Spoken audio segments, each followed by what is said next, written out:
All right, guys, this is Dr. Carnut. This is our video review for English 2212, American Lit 1. This is for exam 1. Please remember that you have about 10 days to do the exam, so I'd like you to wait at least until the weekend before. There's no need to rush into this. So we're just going to go over the format of the exams, and then I'm going to give you some hints about how to study, and then we'll talk specifically about what types of questions you might be asked, what things you should know. So keep in mind, part 1 of the exam is 10 questions. You have 15 minutes. The reason I have to have it on a timer is to prevent cheating. I should mention, by the way, that if you are used to going to websites like Quizlet or whatever, I'm wise to it. I saw my last set of exams on that website. So these are all new questions. They're not questions that are meant to punish or to be obscure. They simply are designed to reward people for having read the readings and having gone over the notes. So part 1 focuses on the lessons. So the best way to study the lessons is to go through each one and just be focused on the 3 periods that we've examined so far: sentimentalism, realism, naturalism. Now within those we saw a few others. Local color realism is a type of realism. But you just want to know the differences between all of those and the characteristics and kind of the historical reasons that they might have changed from one to the other. Look for key words that would help you identify which literary period we're talking about. For example, if we're talking about naturalism, we're always going to use the word determinism. That is the major characteristic of that. Exam 2 is 20 minutes. It's 15 questions. Now, I should mention on the time, if you have accommodations, in most cases you're given extra time, so that means you have 45 minutes for each exam. In a few cases we have accommodations with unlimited time. So I've acknowledged all of those, and we'll have those set up by tomorrow morning before anybody takes the exam. Now part 2, again, the best way to study is to go down the syllabus and take some notes on each work. Know the main characters, look for what quote might be pulled from that work. I'm not going to pull any quote that shouldn't be obvious.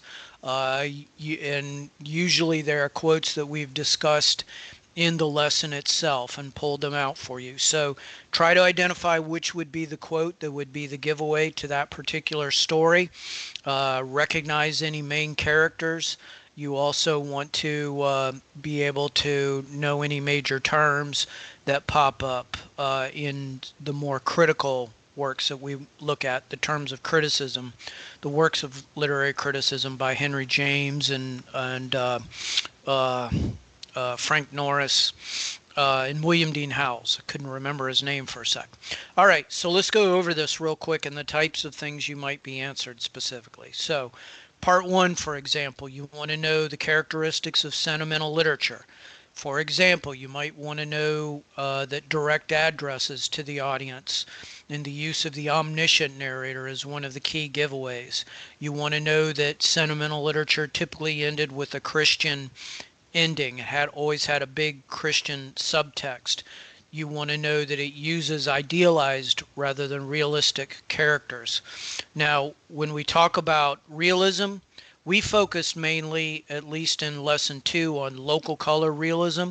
Understand that that's a subset of mainstream realism. It's very different from realism because it focuses on regionalism, because it focuses on rural, usually offbeat, eccentric characters. It tends to be plotless. It tends to be made up of vignettes. The local color realism also tends to be more associated with the short story. Mainstream realism is associated with the novel. So for example, you want to think about the fact that in all of the works we looked at in lesson 2, they tend to focus on people rebelling against the types of gender norms we might see held up in lesson 1. We'll come back to mainstream realism in a little bit when we talk about Henry James. When we get to African American realism, that's another subgenre. One thing I want you to understand, and I may not have stressed this enough in our talk about We Wear the Mask, but Paul Laurence Dunbar wrote both in black dialect and in standard English. And this was a huge issue for him. We Wear the Mask is not written in black dialect. But a lot of the poems that you were asked to read from Lives of the Lowly in the handouts were written in black dialect. And I want you to understand that Dunbar didn't, he really kind of resented when editors like William Dean Howells only wanted to publish his dialect poems for a lot of reasons. The first reason was not that he was embarrassed by black dialect. He just didn't think white people would understand it. So keep in mind that black dialect in this period was associated with the minstrel show, which often featured white people painting their faces as in black and singing in what was supposed to be the speech of black people. And it was a kind of comic voice. So the whole point of We Wear the Mask is it's almost like black people might use black dialogue to play up to the expectations of white people and inhabit a stereotype. So keep that in mind about Dunbar's use of dialect. Again, I may not have emphasized that enough in the notes, but I do want you to understand that he wrote in dialect somewhat begrudgingly. He understood that it was the folk poetry of his people, but he did not believe white people would understand it or recognize the pain behind it and would probably laugh at it. When we talk about Kate Chopin, keep in mind that The Storm was a very a radical story for its time, so radical that she could not get it published until the 1960s. I say she couldn't get it published. She was long dead by then, so it remained unpublished during her lifetime. And her stories were so relatively sexually explicit for the time that they were very controversial. We aren't reading her only novel, The Awakening, but it is also about an affair and caused a lot of controversy at the time. So just keep in mind she was one of the writers, probably the only female writer of the time to really advocate for women's sexual freedom. In terms of Henry James, coming back to mainstream realism, you want to understand the term that is associated with him, the international theme. Keep in mind the whole idea is that America, because it's a new country, that its people are innocent compared with the cynicism and the sophistication of Europe. So almost all of his novels, major novels, including Daisy Miller, feature young naive Americans going abroad and discovering that the world is not their oyster, doesn't conform to their expectations. When we talk about Dunbar and Chestnut again, Chestnut in particular, let's say, Chestnut and the Brer Rabbit stories, I want you to understand that those are examples of what was called plantation fiction. Now, when white people wrote plantation fiction, they tended to promote the idea that blacks were happier under slavery. Believe it or not, there's a lot of garbage fiction out there that supports or celebrates the idea that the South was better off in the antebellum era or before the Civil War. What Chestnut and Brer Rabbit are most famous for are the use of those playing up to the stereotypes in order to convince the slaveholders that they are indeed loyal. That was the biggest stereotype of black people at the time, or slaves I should say, is that they were naturally docile, lower IQ, and that made them loyal to their masters, that they wanted to be taken care of. Now again, I want to emphasize those are racist stereotypes, but you saw them all the time in white plantation fiction. So when black people wrote plantation fiction, they tended to parody or satirize that sort of assumption on the part of white people. The last group we looked at was naturalism. Again, I want you to understand that naturalism very much influenced by Darwinism. The whole idea was that we have no free will. We are not individuals. We are not unique. We are crushed by the animosity of the universe. Uh, I should mention that realism defines people by type, usually by social class, but naturalism looks at us as more scientifically as a species. And so, again, there is no individuality. We didn't spend a lot of time talking about Stephen Crane's Open Boat, but I did have you read it, and it's a very important text. One of the things you should know is that Stephen Crane was a journalist, and that was a story that he actually lived. He was on a freighter that left South Florida and got caught in a storm and went down in a storm, and all but one of the men aboard died. Or, excuse me, one of the men. There were other survivors, and he was lucky to be one of them. So you want to look for the theme of naturalism. And again, the joke at the end of the story, if you can call it that, the dark humor, is that the person that drowns, the oiler, is that dies within sight of land. When we talk about the yellow wallpaper, you want to understand the background of it, that Charlotte Perkins Gilman went up against the medical establishment after a bout of postpartum depression, and that she was given this very radical treatment at the time called the Rest Cure by Dr. Silas Ware Mitchell, and that inspired the whole idea of the narrator being locked in this room with only yellow wallpaper to focus on. Finally, we want to talk about narrative style a little bit. You might have a question about what's the difference between omniscience and limited omniscience. Keep in mind that most fiction before 1860, before the era of mainstream realism, was omniscient. That meant that the narrator or the author, usually one and the same, jumped into the story and told us how to interpret it. That's what we saw in Davis's Life in the Iron Mills. Limited omniscience is not first person storytelling. I want to be very clear about that. Limited omniscience is when you have a third person character through whose perspective the narrative lens or focus is channeled. And our example of that in Daisy Miller is Winterborn. We never see Daisy Miller in her own perspective. We never hear her own thoughts. We only see her through Winterborn's eyes. So keep in mind, limited omniscience. It's usually done for the effect of irony, for the effect of ambiguity, to make the literature more complex, as opposed to the author or narrator telling us what to do. So those are the main themes out of the lessons that I would want you to know. Turning to the characters and the types of questions you might have. In Life in the Iron Mills, make sure you know Hugh, make sure you know Deborah, the hunchback. You don't have to know individually the differences between the three men, but I would want you to recognize their names.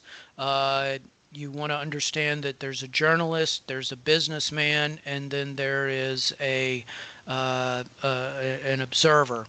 When we talk about the literary criticism that we've read, go through the terminology that is emphasized. With William Dean Howells, he uses a term called vraisemblance, or resemblance. Henry James, though, the big term comes from French. It's called donner, D-O-N-N-E-E. It means the germ of an idea. So a writer gets an idea and it has a sort of organic way that it's going to unfold. And I want you to know that term.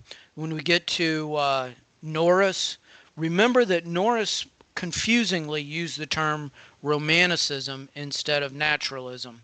But if you have anything that that sounds like it's saying that literature can't be polite, that it must rip the veil away and expose the nastiness of the world, that's probably the piece of criticism we read from Frank Norris. All right. When you go back through and ask yourself, what's the What's the main passage that I might cite, the most important passage where you get the theme from?